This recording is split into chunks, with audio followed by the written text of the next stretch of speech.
we present Selling One's Soul by John Fryer with Ben Morris and Annabel Spinks-Jones. Perhaps we should get down to the real business of this morning, the true agenda for today. You may, of course, Lawrence. I'm sure your time is valuable. I know that mine is. Precisely. Now, you see, my firm, Finborough Holdings, has been approached to make presentations to your good self with regards to one of the biggest scourges of our time.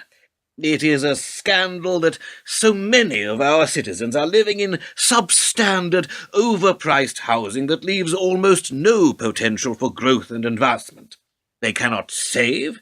They cannot move beyond what they have. They are, in effect, trapped. We are the lucky ones, Rupert, born in the right time, well-educated, the right sort, and of the old school tie. But what of those that are below us on the property ladder of life? I'm new to this brief, Lawrence, that is correct. And there is much in what you say, but the government, under the leadership of the Prime Minister, has set out a bold and ambitious plan for the building of 200,000 houses every year until the next general election. I've been looking at some local government files recently, and it appears that this country has some of the most deprived areas in the whole of Europe. This is a national disgrace, and clearly something must be done, and done quickly. You sound like you have a proposal. I do indeed. In fact, that is the main reason for coming to see the Minister for Housing this very day. You see, Rupert, the most deprived area of Europe, is in the area of Brenton-on-Trent in Sussex. Now, Brenton-on-Trent may seem to you, me, and everyone else that passes it on the main road as a forgotten wasteland of poverty and deprivation. But I see opportunity, especially for the thousands of poor people that live there. You make it all sound rather gloomy. But it doesn't have to be like this, Rupert, for there is a light on the horizon. Oh, this should be good. Good? It is more than good, Rupert. It is inspired, and, more importantly, doable. So, Lawrence, what do you suggest we do with all these horrible poor people that you clearly feel are such a plague on the town of Brenton-on-Trent? Rupert, I'm glad you asked me that, because I have a radical proposal for you. A radical proposal? But one for which I am sure you will agree the benefits speak for themselves. Let's have it then. You should move the poor people of Brenton-on-Trent to Sunderland. What? Now, I have some paperwork here that I think you might find rather interesting. Move half a town? It's actually about a third. 300 miles north? 286 is closer to the mark. In one go? Phased implementation, I think you'll find, is the current consideration.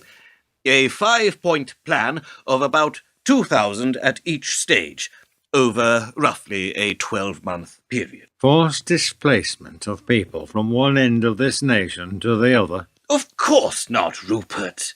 No one is suggesting they go as far as Scotland. I had no idea this was the subject for today's meeting. It's been under wraps for some time, but a lot of good solid work has already been done.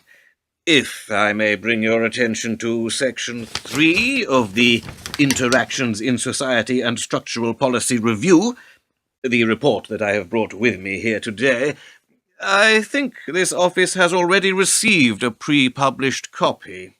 Lawrence, I saw you were down to meet my predecessor, who I know was such a soft touch that the likes of you could wrap him round your little finger.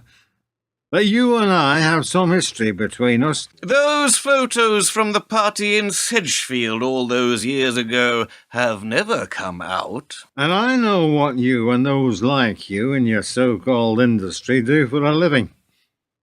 But not so with me. The PM will not. and neither would I, if my political career depended on it, actively seek to financially cleanse the poorer parts of this country. It's the likes of you, Lawrence, that have reduced the offices of state to little more than dispensers of government cheques. Government should not just be about lobbying for commercial business interests. There are moral reasons that people stand for high office. Those of us on this side of the desk seek to build a better society, not just profit off the backs of those at the bottom of it. I find your proposal, if that is even what it is, hollow, cruel, nasty, and unworthy of this department. Now, leave, before I have you thrown out. Well, I am more than a little disappointed, Rupert, by your attitude on this one. I thought we had something of an understanding before we both arrived this morning, but I now see that I was mistaken. The only issues that lobbying companies like yours perform, Lawrence, is the agenda of those that rarely wish to show themselves to the full scrutiny of daylight. I feel that you have not considered this proposal from all of its positive angles. There are no positive angles other than you exiting this office. Or should I call security? No need, Rupert. We shall not stay where we are not wanted. Come, Miranda, let us take our argument where we shall find a more receptive ear. And you, young lady, is this really the career path that you wish to follow? Selling your soul for the next corporate suit that walks through the door with a cheque in his hand? Well, You're all the same. So you think all politicians are? You're wrong.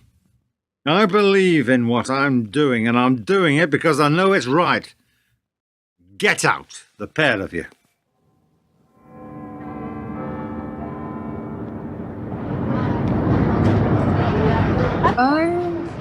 I'm guessing that did not go exactly as you intended. Sorry?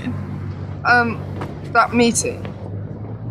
That can't have been what you planned. On the contrary, as soon as I learned it was Rupert Bolingbroke, I knew that my chances were slim to zero. Rupert is the type to hold a grudge. Most people are.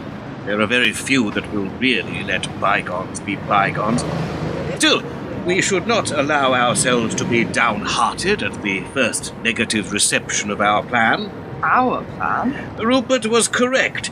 We've taken the money, and now we must make the sale. You are here with me, part of the team. First day on the job, baptism of fire and all that. I didn't do anything. You did all the talking. Elvira, we must not get caught up with who said this or who did that. When representing the firm, we must act as one. For today, you are also a part of Finborough Holdings. And what exactly does Finborough Holdings do? Has your father not told you in which way he is so gainfully employed? He doesn't talk a lot about the office. He never speaks about the work that he does. Oh. So, you have never inquired as to what the old man did all day? He leaves in a suit and tie in the morning and comes home in a suit and tie in the evening. No difference. 5 days a week. And yet, you asked to get an inside view of the firm. I wanted to do work experience at the local theatre. Ah, yes. A budding actress. You may scoff. Oh, and what happened to that line of inquiry? They were oversubscribed. Frequently the case in the theatre, from what I've heard. But don't let that deter you, young Michel, for performers take on many roles, and the most successful are not necessarily on the stage. I like being on the stage. So many do. If only there were enough audiences for you all to appear in front of. Thanks. Maybe your time will come, Louise. Maybe you shall be adored by those that know so little about you. In some respects, we do the very same. You've just been thrown out of the minister's office. Have I? Who told you that? I was thrown out with you? What a strange way you have of remembering. I was standing right next to you. You think we were thrown out? No.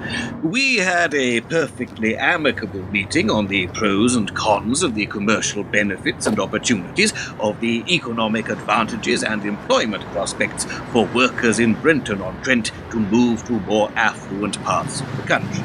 But we were told to get out before you even began to outline any economic benefits to anyone, and certainly not the people of Brenton-on-Trent, if indeed there are any benefits. Young Barbara, although to the uninitiated in the dark arts of Whitehall this morning's meeting may have appeared an abject failure, or even a complete waste of time, to the experienced watcher of such things, it served one very important purpose.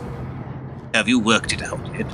All I saw was Finborough Holdings get a tongue lashing from a man you did in 20 years ago, and he remembered you. Then let me tell you this, my young apprentice. Right now, on the nation's public radio, a man called Simon Williamson from the Rosenholm think tank is talking up the economic case for the displacement of everyone earning under £18,000 a year to cheaper parts of the country. One of the many points that he will make during this interview is the positive view the government is taking of the very report that we presented to the newly appointed minister, Mr. Rupert Bolingbroke, only this morning. But he didn't... That is your interpretation of how the meeting went. All I can say is that a commercial courier has a signature to prove that just such a report was received at the ministry this very morning. Whether the minister claims to have read it is completely beside the point, isn't it? So, when you went to see him this morning, making out that you and the ex-minister for housing went back all those years, it really didn't matter who the minister was. You had already arranged the radio interview and the delivered report. I see you catch on quick, young Charlotte. Control the ground, and you control the argument.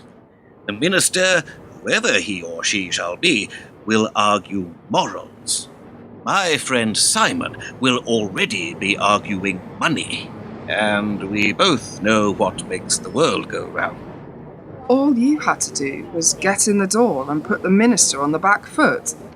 I see the logic. You flatter me. But he still said no. How are you going to change his mind? The same way you get anyone to change their mind on anything. You appear confused. I'm just thinking. You bring pressure to bear. You mean like an advertising campaign? Well, we try to be a little more substantial than that. We are the players that the world does not see. Those that whisper in the ears of those that make decisions. We are the people that think outside that which confines us. We are the ones that make things happen. Wouldn't the minister like to say that he was the one that made things happen? I'm sure he would, and if asked, you should argue that he is indeed the one that pulled the strings. And the truth? We stay in the shadows and pull his strings. It's more fun there, I assure you.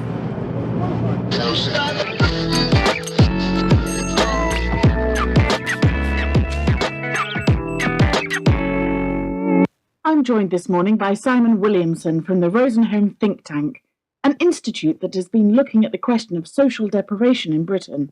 Good morning, Simon. Good morning. Now, your organisation has come up with, so I'm told, some pretty creative solutions to the issues of social mobility. Thank you, Jane. We at the Rosenholm Institute have commissioned a report into this very problem. Can I stop you there, Simon? Because you were good enough to send us an advance copy of this report, and there are some very radical suggestions indeed contained within it. We invited Dr. Raymond Jones, a very respected expert in his field, to look at the subject of social deprivation in this country. And on page 27 of his highly detailed report, he's put forward a number of possible solutions. including the moving of whole communities away from the southeast of England to less prosperous areas in the north of the country. Well, there are several different locations under consideration, Jane. The report does not limit itself purely to one part of the country over another. Housing costs, especially here in the south, are of course a well-known factor with reference to the difficulty that many on low incomes face. The reduction of free school meals, for example, would allow local authorities to put more of that money back into education for all of our children. But that is only because, under this proposal, you are suggesting sending away the poor into less affluent areas elsewhere in the country. Where housing is cheaper, and so even those still required to lean on the public purse will now be less of a burden to the taxpayer. Good news for our children, communities, businesses, and the hard-working people of this country.